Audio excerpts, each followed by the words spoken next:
All right, Clint, there are in this game, right, there's some obviously some matchups, some key matchups that we need to look out and look after in this game. And we do this we tend to do this each week. When the Texans have the ball, Clint, for and maybe this is an NFC team that a lot of people may not know as much about. What are key matchups for you in this game when it comes to the Texans having the ball against that Cardinals defense? Yeah, look, I think it's Nico. They got a rookie corner, Will Johnson. Remember, he was the Michigan corner that got injured. Yeah, well, he slid because he was injured, but apparently a really good corner. I heard Caserio talk about he's played a lot. There are other corners injured, and I believe he's out. So you've got Nico Collins versus Will Johnson, a rookie corner, and versus a backup corner on the other side. I think they're going to be able to do some things offensively, but I'm just, at this point in the season, I am dialed in on how they use Nico Collins. I'm going to tell you right now, this is as big a deal as we've got with the Houston Texans right now. If the Houston Texans are going to just camp Nico Collins out one side or the other and allow defensive coordinators to zero in on him and eliminate him by giving more attention to him pre-snap, that is going to be the death of us. That is going to be the death of us. If our offense scoring whatever little points we need to score with how good our defense is, if that's going to be dependent once you get in the playoffs or down the stretch here on Higgins creating separation or Kirk or Noel or 19 or you're just not going to be explosive enough unless 12 is a big part of it, and he cannot disappear for a half of a game like he did last week. So I think this week I'm leaning into that thought for my matchups, as well as you got a rookie over there. You got some depth corners that are going to have to play, and Nico just needs to be a big part of what they do. Well, I think also, Clint, as you said in the first segment, it's Will Johnson for the first part of it, but it's also the alignment. I am going to guess we've watched teams do this all year long because, as you said, the Texans have just allowed it to happen. That's right. And it happened again really in the second half completely, where they just stack a safety right up over the top of Nico Collins and play press coverage right there, and then there's always constant help. And it seems to work to either take him completely out of the game or at least minimize his effect on the game.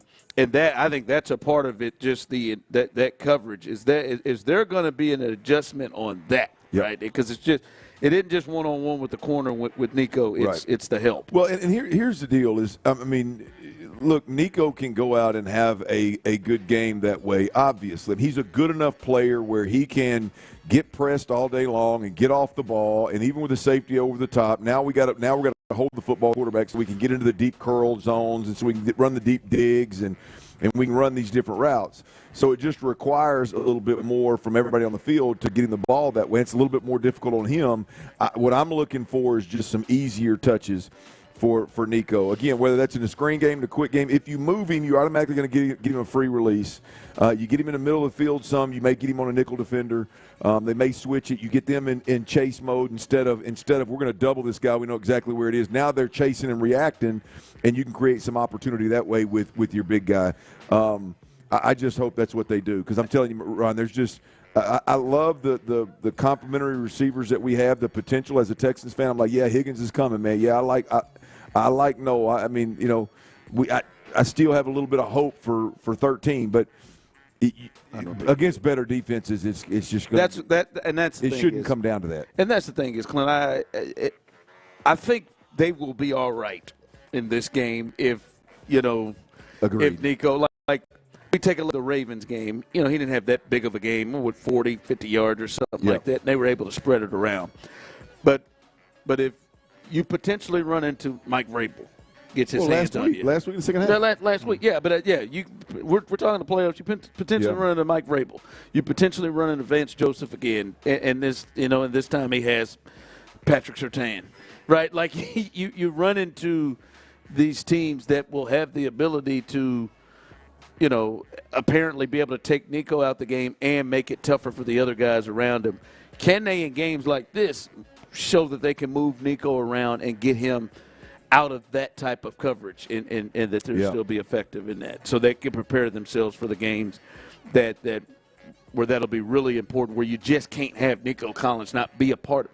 Like Nico Collins not getting a catch or a target and a half of a game that you are struggling in a game that's tight, that you're struggling offensively, where you go 5 or 6 possessions with -2 yards, and he doesn't get a touch or target.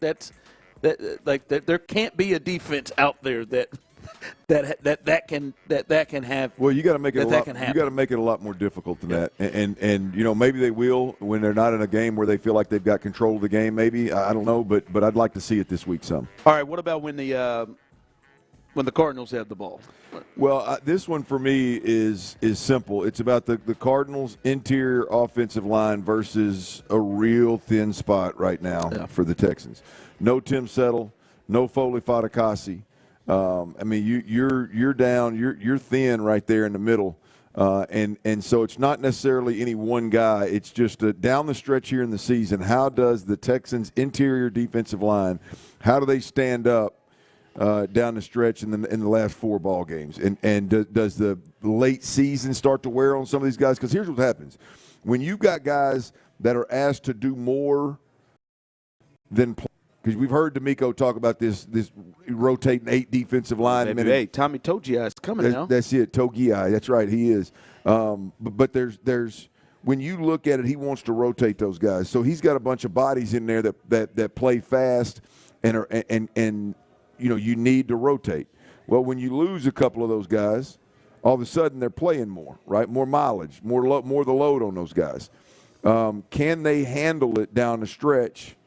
Or do they need to add guys to that rotation, right? That's going to be the spot with the Texans moving forward is no Foley Fatukasi, no Tim Settle. How do these guys hold up? And this will be a good week, I think, to see. Is there another guy that gets in the fold there? Yeah.